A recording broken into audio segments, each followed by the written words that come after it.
Alright everyone, welcome back to this video channel. Now time to practice. Wang, over here. Sorry, Wang is indisposed at the moment. Ricardo Guzman, you are under arrest for the murder of Neil Jenson. You have the right to remain silent. Anything you say can and will be used against you.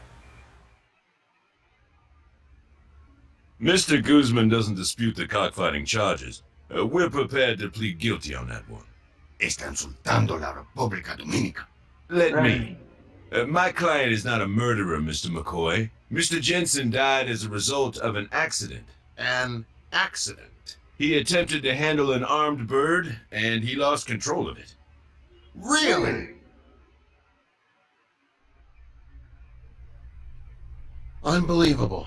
A man gets carved up like a side of beef. Guzman lets him slowly bleed to death, then dumps him on a doorstep and expects to walk away. I checked with the Dominican consulate. And? He's wanted there for drug running and armed robbery. Well, I want him here for murder. Is it possible it really was an accident? Does it matter? Neil Jenson didn't have to die. Guzman had 2 hours to get help and he callously stood by. Murder 2. Depraved Indifference.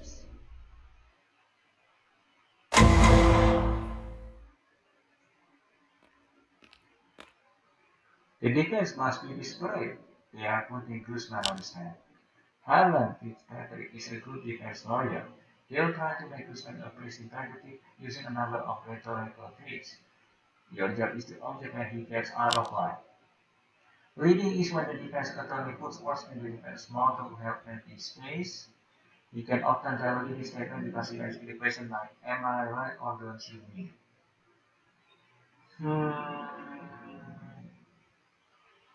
Maybe there's something else, but I don't know what that is. Ask and answer is when the lawyer gets his client to repeat an answer for dramatic effect. Listen closely for repetition of this different before. Mr. Guzman, when did you first meet Neil Jenson? Maybe a year ago, I guess. Who initiated the relationship? You or him? He did. I didn't want to have no part of him, and not at first. What I do, I gotta be careful who I let in. Can bring trouble, you know? Especially a white guy. Mr. Jenson came to you with an offer, is that right? Yeah, he had a bird, and he wanted me to help him raise it and fight it. And at first you said no? That's right.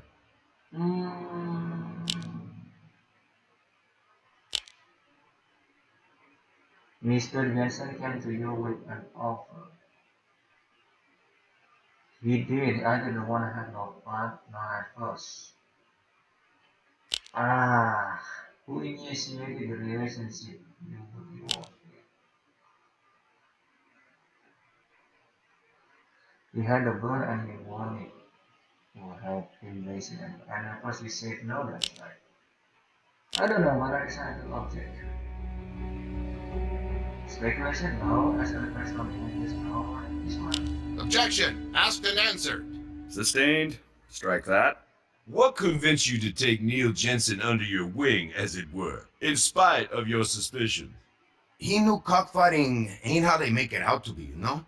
It's a more civilized practice than people realize, you mean. I see. Yes. You mean leading? Objection, leading. Sustained. Strike that. What sort of sentiments did Mr. Jenson express to you? Well, like, cocking's a real sport. It takes dedication and discipline. And you know, it can teach you a lot about life if you let it. So you agreed to keep the bird and help him raise it? See, together we raised that hippie, and together we conditioned him to fight. He was a good bird. Speculation is when a witness is allowed to tell us or imagine a scenario and present it as evidence. Why don't you tell us, in your own words, what happened on the night of Tuesday, May 5th? Well, Neil come in that night really keyed up, man, like super keyed up. He was jumping all around. I think maybe he was on something. I think maybe he was on something. Objection! Speculation! Sustained. Strike that from the record. Watch yourself, Mr. Guzman. Please confine your description to actual events. Go on. Well, he was excited, because El Jefe was finally gonna fight. There were some other birds at first, but he couldn't sit and watch, man, pacing around, till his turn finally came. Okay, I tell him, I'm the handler. I'm experienced at this stuff. Let me do it. Get the bird into the ring. The pit, yeah.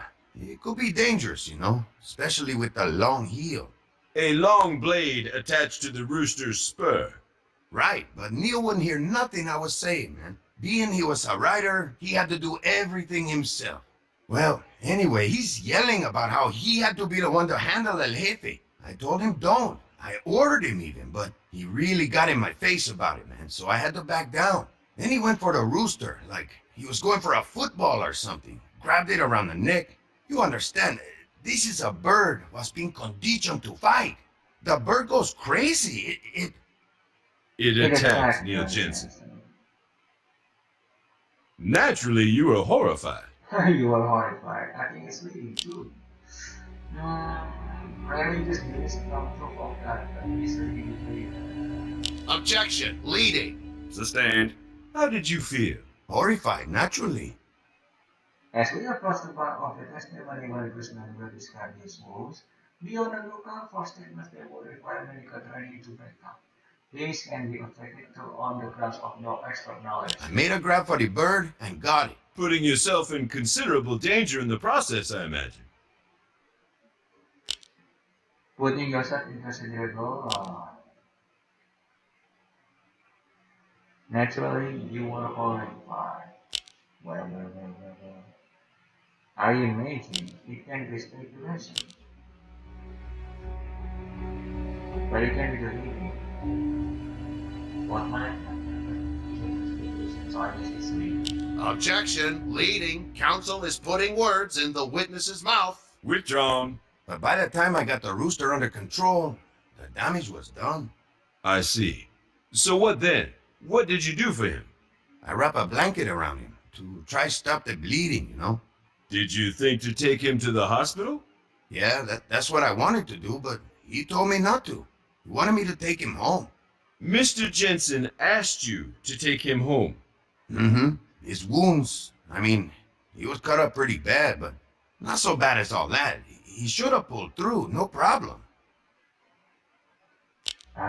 This one, no expert knowledge. Objection. No expert knowledge. Considering the outcome, I think we can conclude that Mr. Guzman's assessment of the situation is off. Sustained. Fact only, Mr. Guzman. You swore on the Bible you'd tell the truth, Mr. Guzman. I'm telling the truth. I panicked maybe. You would have done the same. But I did what Neil asked me to do. What I thought would save his life. Your witness, Mr. McCoy. Okay. The jury is coming forward for things. Mr. Guzman. The prosecution is ready to cross-examine Guzman, focus on inconsistencies in the evidence and his Carlos' disregard for Jenson, and stay away from tricky issues like his past time on the cultural bias against gunfight. Time of incident, okay, criminal background, no, burger export, no. Guzman put Jenson in there, yes, so these two. But I should talk about this first. The incident in question occurred on the night of May 5th. That's right. Maybe 1:45. 1:45. And you say you acted to save him? Of course I acted. I tried to help him right there, and when I couldn't help him, I took him home, like he asked me to. 1:45. Is this consistent with time of death? No, because the time of death we know this so far was around 4, yes, I guess around 4. 2 hours. Yeah, this one.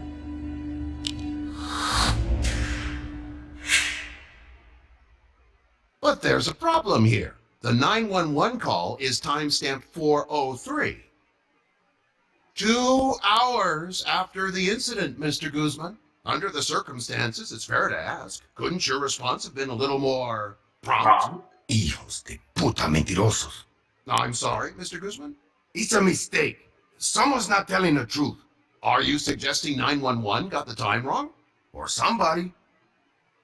Yeah, or somebody. Can it be Miss Jenson? You knew it was dangerous for Neil Jenson to handle his own rooster. Sure it was dangerous. When those birds are ready to fight, man, they're ready to fight. Then why didn't you stop him? I tried, man, but like I said, he wouldn't take no for an answer. Yes, he wouldn't take it over an answer. Yes, this contradicting his earlier testimony, He said that earlier. And he had testified earlier he tried to kill me. The bird testified. This man said he was very to the Yes, we do, but no. They have testified earlier he tried to save this man. So maybe the ghost instead. No. God, no. Mr. Guzman, you took Mr. Jensen into your confidence, initiated him into your illegal activities. Knowing your new disciple was a writer, didn't you worry that he'd give the game away, expose your ring, and force you to shut down operations? Well, sure I was worried, but he promised me he'd keep quiet, and he wouldn't write anything neither, unless I okayed it first. And you trusted him. Yeah, he respected me, man. You said that he wouldn't take no for an answer. So the Jensen is already respect at the point, yeah. How did he show lack of respect? Jensen tried to turn Guzman no. Jensen tried to take out and did not fight. I guess it's funny. Well, it doesn't seem like he respected you very much on the night he died. I mean, he defied you. He disobeyed your orders to stay away from the rooster. Yeah, I guess that's right. Let's get back to those final moments, shall we? Maybe this time we can get the facts straight. You drove Neil Jensen home. Like he asked me to. And you dropped him off at the door. What time was that? 4 o'clock? More like 2. Did you stay with him till he was safely inside? No. No. You dumped him there and took off. Why, Mr. Guzman? I heard a baby crying as I was coming up the walk with Neil, and I saw a light turn on, so I knew she was up. I was sure she was going to come down and get Neil. Yes? But I didn't want to have to be there and explain it all to her, you know? No, I expect you didn't. No further questions. They really changed their things by your face.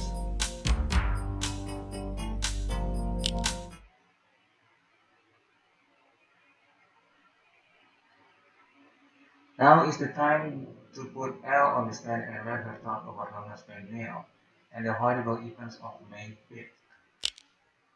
No reason to ask tough questions, just let her recount her experience, generate some sympathy.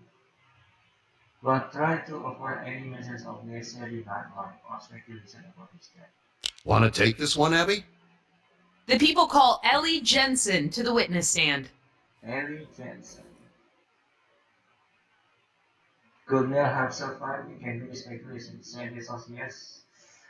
Oh, I'm talking about page 2. Night of the murder. Mrs. Jensen, tell us how you discovered your husband on the night in question. Well, I heard a sort of a thunk coming from outside the front door. Did it wake you up? No, it wasn't loud enough for that, but luckily I was awake. Noah, my baby, had just waked me for his usual feeding. That at least conforms to Mr. Guzman's testimony. What condition was your husband in when you found him? It was horrible. He was covered in blood and he had this look in his eyes like he knew he was dying. I kept saying, "Who did this to you?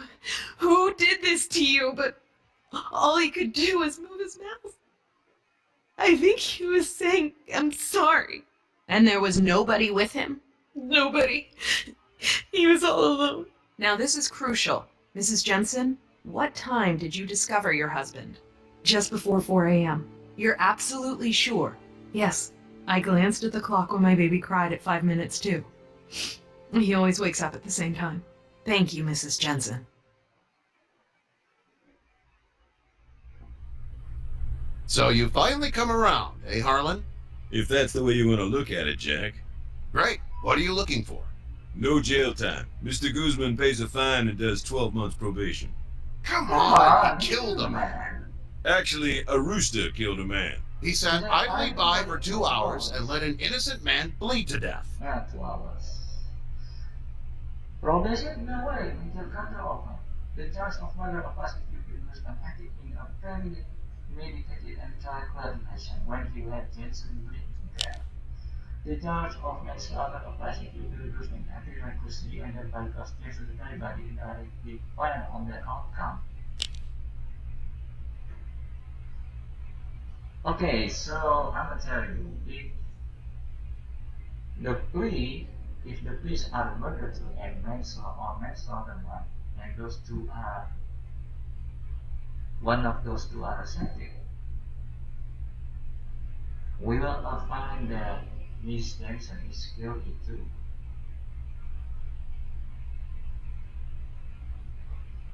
However, if you choose no deal, you can find that Miss Jensen is guilty, and she will be sentenced with manslaughter, I guess. However, that ending is always shown everywhere. And also, I told you that I will show you about the ending when the plea is accepted. So, maybe it's one, I guess. Murder 2, depraved indifference homicide, 20 years to life. It's a deal. Nice doing business with you, Jack. Good work, Jack. You managed to put a pin in that case without dragging it out. I wasn't sure Guzman was going to go for it. That guilty plea hung on his lips for about 5 minutes, it seemed like.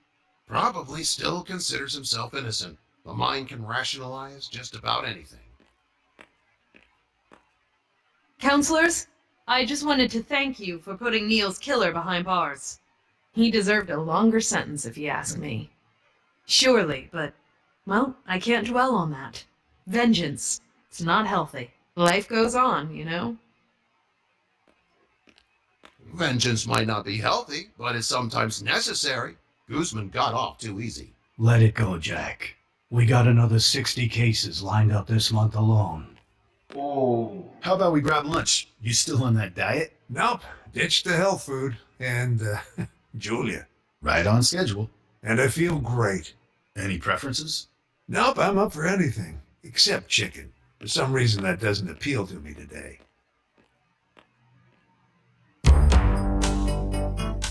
okay, well, let's do it. We can find